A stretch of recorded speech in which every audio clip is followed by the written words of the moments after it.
Welcome back to Superbly Said, your place for advanced English vocabulary and phrases.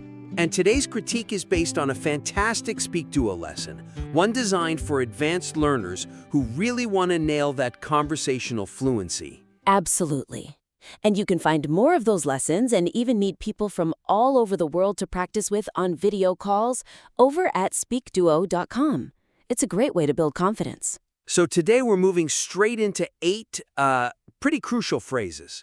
We're going to discuss the nuance of each one. All right, let's jump right in. First up, to cave. Right, to cave. So the basic meaning is, to give in to pressure, to stop resisting something. But the nuance here is really important. How is it different from, say, to concede? Well, that's the key question. To cave implies you're doing it unwillingly. There's a sense of reluctance, maybe emotional pressure, or a time crunch. You're going against what you originally wanted. Whereas to concede is more formal. It's like in a debate, right? You acknowledge that your opponent has a valid point, but you might not agree with their whole argument. Exactly. So, in a work context, you might say, despite the budget cuts, the department head caved on hiring the extra contractor. And you can just feel the pressure in that sentence, right? The VP must have insisted, made the deadline non-negotiable. Yeah. Or a more personal example, for something like an IELTS prompt, could be, I tried to stay on my diet, but I caved when I saw the chocolate cake. That instant surrender to temptation. That is definitely caving. Okay, next up, we have a great one, out there. Out there, meaning strange, bizarre, or unconventional. And people often compare this to eccentric, but they're not quite the same. Right. Eccentric can be neutral, even a little positive. It's about a personality or a style that's a bit different, but, harmless. Whereas out there suggests something is so unconventional it might not be practical.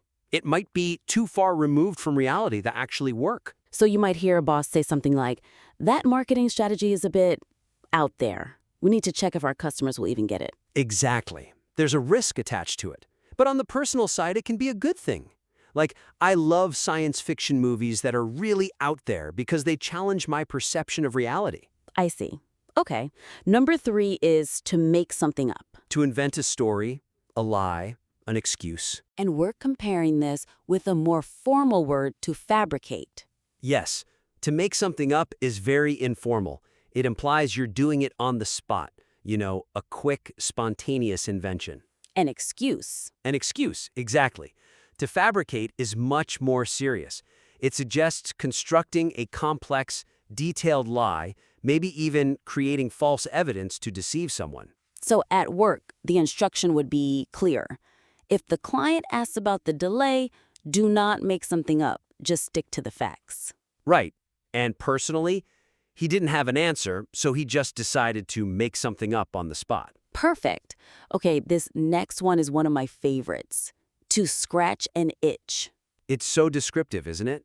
It means to satisfy a very specific need or desire, and to do it perfectly. Yeah, it's much more specific than just to satisfy a desire. Oh, absolutely. To scratch an itch implies this deep, targeted craving or curiosity you've been having. It's often temporary, but it's been, nagging at you. Like a real itch. Like a real itch. So, in a work scenario, after months of just planning, the chance to run a real pilot project finally scratched the team's itch for practical implementation. They were desperate to actually build something. I get that. And for a personal example, writing poetry really scratches my creative itch after a long day of analytical work. It's that perfect targeted solution. Love it. Okay, next is a noun, feat. F-E-A-T. A feat.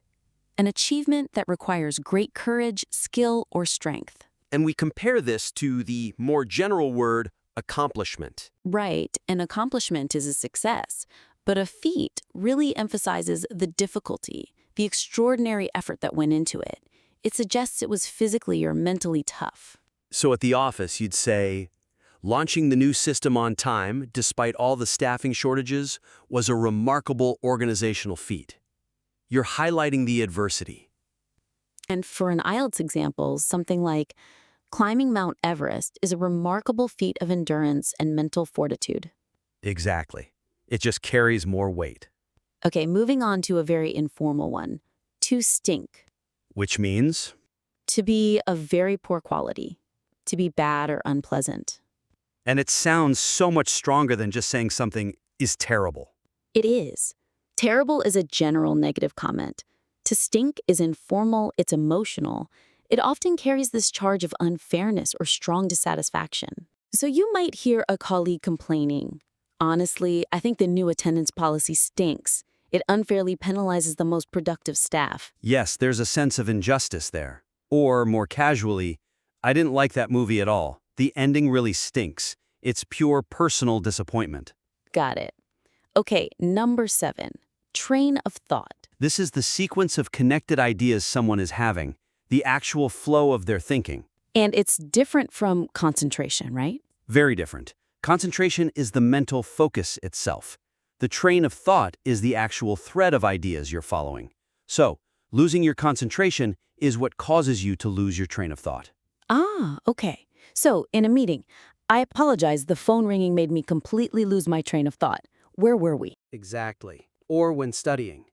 Loud noises always make me lose my train of thought when I'm working on something complex. Makes sense. And our final phrase for this section, no offense. A classic. You use it before saying something that might be rude to ask the listener not to be angry. It's a bit of a social shield. And it's different from, say, with all due respect. Yeah. With all due respect is very formal and, let's be honest, it's often used sarcastically when you're challenging someone in a position of authority. True, but no offense is informal, and it's usually a genuine attempt to soften a direct personal criticism. Right. So at work. No offense, but I don't think that particular approach aligns with the CEO's vision for this quarter. You're trying to soften the disagreement, on a personal one. And no offense, but I don't think that color suits you very well. Still risky, but you're trying. You're trying. Okay, I think it's time for our quiz. We're going to test how well you've grasped these nuances. All right, let's do it. 8 questions, options A, B, and C. Question 1. Despite his principles, he eventually had to cave and agree to the terms. What did he do? Was it A, he dug a deep hole to hide his true intentions? B, he gave in to pressure or opposition and stopped resisting? Or C, he stood firm and refused to compromise? Feel free to pause the podcast here if you need to think about the answer. And the correct answer for to cave is B. He gave in to pressure or opposition and stopped resisting. exactly. Remember that feeling of reluctance we talked about? Just like when I caved and bought that expensive coffee I didn't need. Okay, question 2. Her ideas for the project were a bit out there. How would you describe them? A. They were strange, bizarre, or unconventional. B. They were widely accepted and based on standard practices. Or C. They were located physically far away. Feel free to pause the critique here if you need a moment. The correct answer for out there is A. They were strange, bizarre, or unconventional. Like those sci-fi movies we mentioned, the ones that are really out there and challenge how you think. Exactly. Question 3. He didn't know the answer, so he decided to make something up. This means he A. Created a physical model to demonstrate his point. B. Researched the topic thoroughly. Or C. Invented a story, lie, or excuse on the spot. Take a few seconds now. The answer for to make something up is C. He invented a story, lie, or excuse on the spot. Right. That spontaneous invention we talked about. Crucial not to do that with clients. All right, question 4. Visiting the art gallery really helped to scratch an itch for culture. What did the visit do? Did it A. Cause a minor allergic reaction?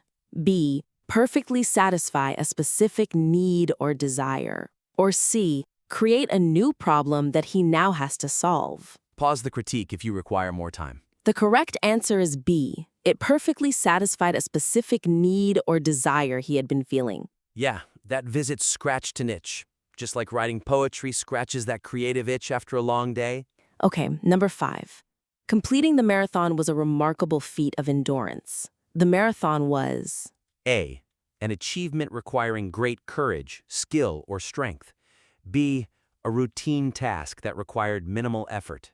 Or C, a chaotic event that was poorly organized. Pause the critique now if you need to think. The correct answer is A. A feat is an achievement requiring great courage, skill, or strength. Just like launching that complex system at work was a remarkable technical feat, it emphasizes the difficulty. Okay, question 6. Honestly, I think the new policy stinks. What is the speaker's opinion? Is it A, they believe the policy emits a pleasant aroma? B, they think the policy is of very poor quality or is bad? Or C, they believe the policy is highly effective? Feel free to pause the podcast here if you need to think about the answer. The answer for it stinks is, of course, B. They think the policy is of very poor quality or is bad. And remember, it's got that strong, emotional, informal punch. I hope your organization's new policy doesn't stink. Me too. Question 7. The loud construction noise made me lose my train of thought. What was interrupted? A, the sequence of connected ideas or the flow of thinking. B, the physical train schedule I was trying to memorize. Or C, the patience I had for the people working outside. Take a moment to consider the meaning of train of thought. The correct answer here is A, the sequence of connected ideas or the flow of thinking. Right. If you get interrupted in a meeting, you might lose your train of thought about those quarterly projections. Okay, last one, question 8. No offense, but I disagree with your plan. This phrase is used to A, guarantee that the listener will definitely be angry. B, ask the listener not to be angry before saying something potentially rude. Or C, imply that the speaker is not responsible for the outcome. Final question. Pause now if you need to review the definitions. The correct answer is B, ask the listener not to be angry before saying something potentially rude. No offense is that attempt to soften the blow, like when you have to tell someone you don't like the color they're wearing. It's a necessary tool sometimes. It is. And that covers our 8 advanced phrases. All of them are vital for achieving that real fluency and nuance in English. We really encourage you to try and integrate these into your daily practice. And for more lessons and that all-important conversation practice, please do check out SpeakDuo. Thank you for joining us for this advanced vocabulary critique.